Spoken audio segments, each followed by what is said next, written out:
दोस्तों, सीरियल बड़े घर की छोटी बहू में अब आने वाला है एक ऐसा मोड़ जो अहाना की जिंदगी को पूरी तरह से बदल देगा। कहानी में देखने को मिलेगा कि दुर्गा देवी का अपनी बहू अहाना पर विश्वास पूरी तरह से टूट जाता है और उनकी नाराजगी इस कदर बढ़ जाती है कि वे एक बड़ा फैसला ले लेती हैं। दरअसल, जैसा कि आपने पिछली कड़ियों में देखा, दुर्गा देवी ने समाज और अपने ही घरवालों के खिलाफ जाकर अहाना को बीए की परीक्षा दिलाने का निश्चय किया था। उनका मानना था कि उनकी बहू आगे चलकर पढ़ लिख कर घर का नाम रोशन करेगी और उनकी इस समाज में और भी बढ़ेगी। लेकिन दोस्तों, जब परीक्षा का नतीजा सामने आता है, तो पूरी उम्मीदों पर पानी फिर जाता है। एग्जाम का हाल और रिजल्ट का झटका।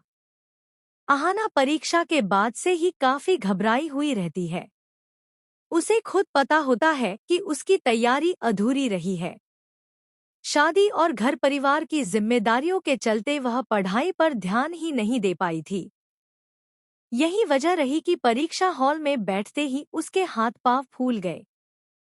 पेपर उसके सामने ऐसा लग रहा था जैसे सब कुछ बिल्कुल नया हो। अहाना ने अपनी पूरी कोशिश तो की, लेकिन अंग्रेजी का पेपर उसके बस से बाहर हो गया।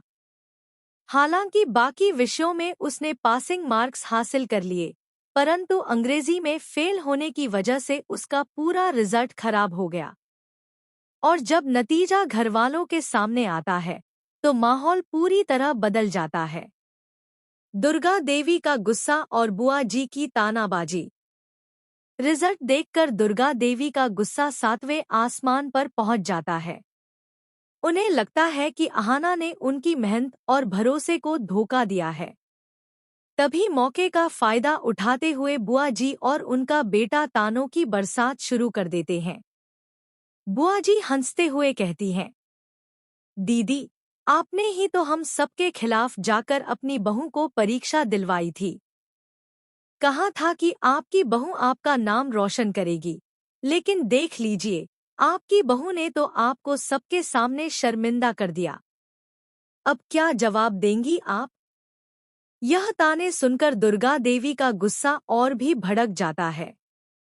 वह खुद को अपमानित महसूस करती हैं और उसी गुस्से में वे अहाना को सबके सामने एक जोरदार थप्पड़ जड़ देती हैं। यह दृश्य देखकर पूरा परिवार सन्न रह जाता है। दुर्गा देवी का बड़ा फैसला। गुस्से में दुर्गा देवी कहती हैं, मैंने तुम्हारे लिए सब कुछ किया, पूरे घर के खिलाफ जाकर तुम्हें बीए की परीक्षा दिलाई, लेकिन तुमने मेरा सिर नीचा कर दिया। अब तुम्हें पढ़ाई करने की कोई जरूरत नहीं है। आज के बाद तुम्हारी किताबें बंद। अब तुम सिर्फ घर गृहस्थी संभालोगी। उनका यह फैसला सुनकर अहाना की दुनिया उजड़ जाती है। वह रोते हुए अपनी सास से कहती है, माँ, आपने एक बार भी नहीं सोचा कि मैं क्यों फेल हुई? जब से इस घर में आई हूँ, मुझे कभी पढ़ने का समय ही नहीं मिला। मैंने आपसे कितनी बार कहा कि मुझे पढ़ाई के लिए थोड़ा वक्त चाहिए। फिर भी मैंने कोशिश की और सिर्फ अंग्रेजी में ही फेल हुई हूँ। बाकी सब्जेक्ट्स में तो पास हो गई। क्या आप मुझे एक और मौका नहीं दे सकती? अहाना की मासूम फरियाद बनाम बुआ जी की चालें। अहाना की यह बात सुनकर कुछ घरवाले पिघलते जरूर हैं, लेकिन बुआ जी तुरंत बीच में आकर कहती हैं, अब बार बार मौके नहीं मिलते। फेल हो गई तो मान लो कि पढ़ाई तुम्हारे बस की बात नहीं है। अब बहू को पढ़ाई के बजाय घर के कामों में लगाइए, यही इसकी असली जगह है। बुआ जी की यह बात सुनकर दुर्गा देवी और भी दुविधा में पड़ जाती हैं। एक तरफ उनकी खुद की इज्जत और सम